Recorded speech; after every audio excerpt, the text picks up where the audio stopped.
बीवी की प्यास कितने झटके में बुझेगी।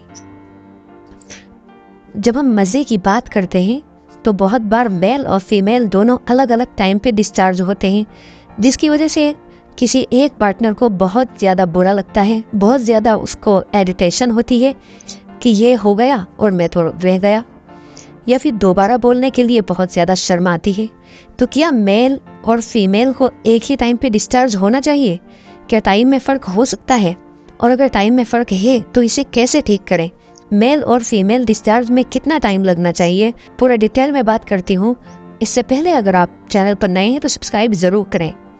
तो चलिए, हम बात कर रहे थे कि बहुत बार जब आपका पार्टनर आपसे पहले डिस्चार्ज हो जाए तो आप उस गैप को महसूस करते हैं कि ही इज़ डन, क्योंकि जब कोई कर लेता है उसको रिलैक्स होना इम्पोर्टेंट है, बॉडी में अलग से चेंज आते हैं, तो ऐसे में वो आप पे इन्वॉल्व नहीं हो सकता है, आपके प्लेजर को ध्यान में नहीं रख सकता है। इसलिए दोनों का ऑलमोस्ट सही समय पर डिस्चार्ज होना काफ़ी ज़्यादा इम्पोर्टेंट है। दूसरा सवाल ये आता है कि क्या दोनों जब तक सही समय पर एक साथ डिस्चार्ज नहीं होते तब तक बेबी नहीं होगा? ऐसा नहीं है, बट दोनों का एक ही समय पर डिस्चार्ज होना आपके प्लेजर को बढ़ाता है, प्लस सेम समय पर दोनों को बराबर संतुष्टि देता है, प्लस आप आउट प्ले जो इसके बाद की एक्टिविटी है वो भी आप अच्छे से कर पाते हैं। एक एवरेज टाइम ऑफ डिस्चार्ज क्या होना चाहिए? एटलीस्ट पेनिट्रेटिव, मतलब जब आप अंदर बाहर कर रहे होते हैं उस समय अप्रोक्सीमेटली 13 से 14 मिनट, जो कि मेल फीमेल दोनों के लिए इम्पोर्टेंट है। एटलीस्ट इतनी देर का पेनिट्रेशन होना ही चाहिए, नहीं तो फीमेल तो यूजुअली सेकेंड राउंड के लिए जल्दी प्रिपेयर हो जाती है, तैयार हो जाती है, लेकिन पुरुषों में थोड़ा टाइम लगता है। इसलिए बेटर यह है कि आप इस गैप को समझें।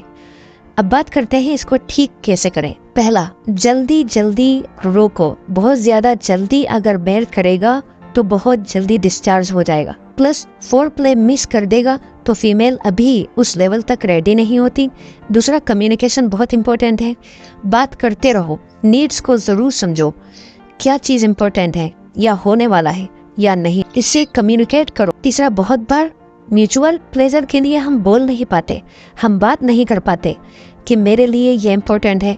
तो शुरू करने से पहले या अपनी नॉर्मल कन्वर्सेशन में भी प्लेजर्स को डिस्कस करो।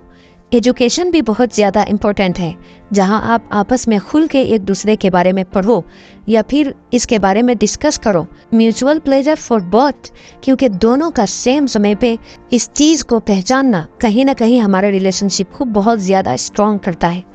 इस चैनल को सब्सक्राइब करें और ऐसी बहुत सारी वीडियोस यहाँ आएंगी, ज़रूर सब्सक्राइब करें, बेल आइकन प्रेस करें।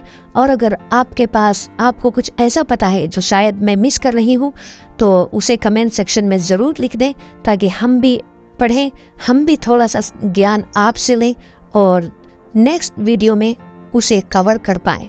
शुक्रिया।